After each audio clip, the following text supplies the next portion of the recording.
Quer entender como os investidores estão se posicionando para o balanço da Nvidia, que é hoje no pós-market? Segue o vídeo que eu vou te mostrar. Pessoal, antes de ir para a plataforma do MentorQ, que é o meu provedor dos dados do Gama e outros dados quantitativos a partir do mercado de opções, vamos entrar aqui no TradingView e entender a movimentação do ativo. No caso do SPY, 5 minutos aqui para o dia de ontem. O ativo abriu aqui próximo do 0 a 0, bem próximo dessa grande concentração de gama aqui, o GEC5.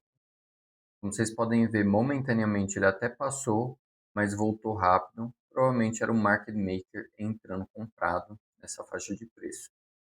E depois ele nunca mais viu esse preço.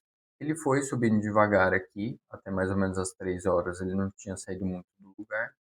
Mas a partir das 3, quando ele rompeu esse preço aqui dos 643, ele teve uma movimentação um pouco mais forte e foi buscar essa grande concentração de gama aqui nos $645, a maior concentração de gama do dia. No caso do QQQ, também praticamente no 0 a 0 aqui, abertura, próximo, no caso do QQQ, do ponto de equilíbrio aqui do 0DTE, o QQQ também chegou momentaneamente a passar desse ponto, dos 570, mas voltou forte e aí ficou consolidado também boa parte do dia aqui entre o GEC5 e o ponto de equilíbrio.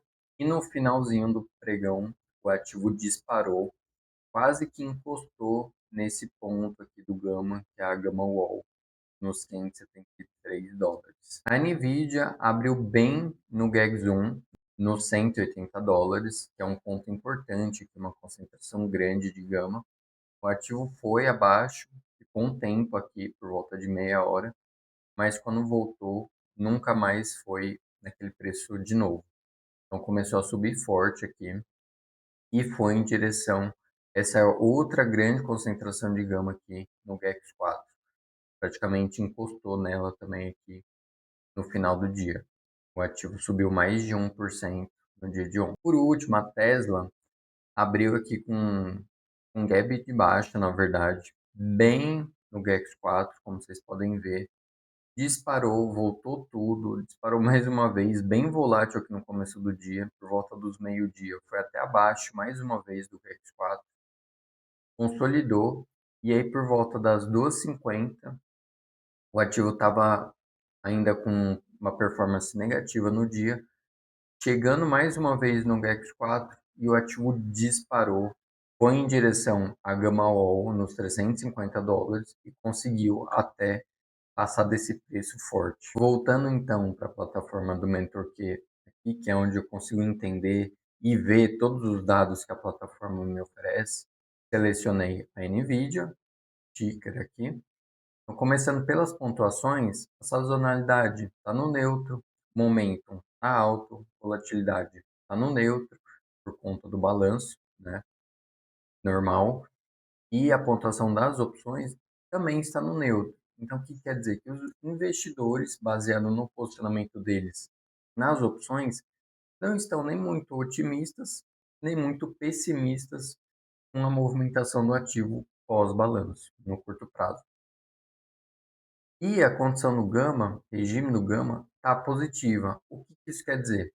Se o ativo sobe e encosta em uma concentração de gama, como eu vou mostrar a seguir para vocês, o market maker tem como obrigação para ajustar o delta hedge dele, vender o ativo. E caso o ativo caia e encoste alguma grande concentração de gama na parte de baixo, ele precisa fazer o oposto, ele precisa comprar o ativo. Então, trazendo estabilidade para o preço do ativo.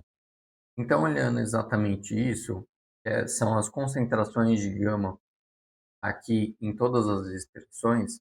Então, nós vemos que nós temos suporte aqui por volta dos 180, que é logo abaixo do spot, e por volta aqui dos 175, 174. Esses seriam os suportes. Se caso o ativo cair, deve encontrar um suporte por volta desse preço. Mas mais importante, na parte de cima, nós vemos grandes concentrações de gama aqui no 185, 190, e a maior concentração de gama é exatamente os US$ 200. Caso a empresa divulgue bons balanços, bom guidance, o ativo até pode chegar nos US$ 200, mas eu acho difícil ele passar desse preço, né, a partir do gama, por conta do posicionamento dos investidores no mercado. Então, com certeza, se chegar nesses 3 pontos, eu acredito que o ativo tem possibilidade de chegar aqui até os 190, 190 e poucos, mas passar além disso eu já acho um pouco mais difícil, né? Que seria uma performance de mais de 7%, que é mais do que a volatilidade implícita do ativo precifica para essa movimentação. Mas com certeza o alvo para o ativo é na parte de cima aqui, entre 186, 185 até os US$ 200 aqui. Por último, olhando a volatilidade implícita dos strikes e das expirações, nós vemos que nós temos um certo estresse, né? Então, quanto mais roxo, azulado escuro, roxo, aqui nessa escala, mais tranquilo, mais neutro a volatilidade implícita tá. Quanto mais alaranjado ou avermelhado, mais estressado ela tá. Então, como vocês podem ver aqui no longo prazo, ela está neutra. E aqui no curto prazo, que é para o vencimento de sexta-feira, por conta que alguns investidores estão apostando em uma alta forte do ativo e outros acreditando em uma baixa grande do ativo. Por isso que a gente vê um estresse um pouco maior aqui nessa ponta mais curta. Porém, para a semana que vem, como vocês podem ver, a curva já está tranquila. Nós não temos um grande estresse nem na parte de baixo, nem na parte de cima. Quer dizer que os investidores de longo prazo, vamos colocar assim, não estão preocupados em uma queda muito grande ou uma alta muito grande também, tá?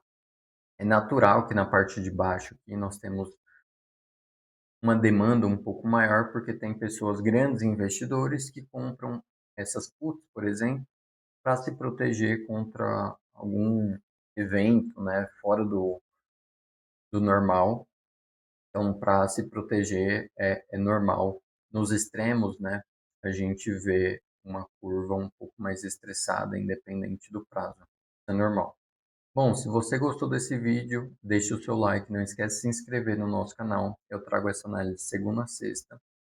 E se você quer que eu analise algum ativo no vídeo de amanhã, é só deixar nos comentários.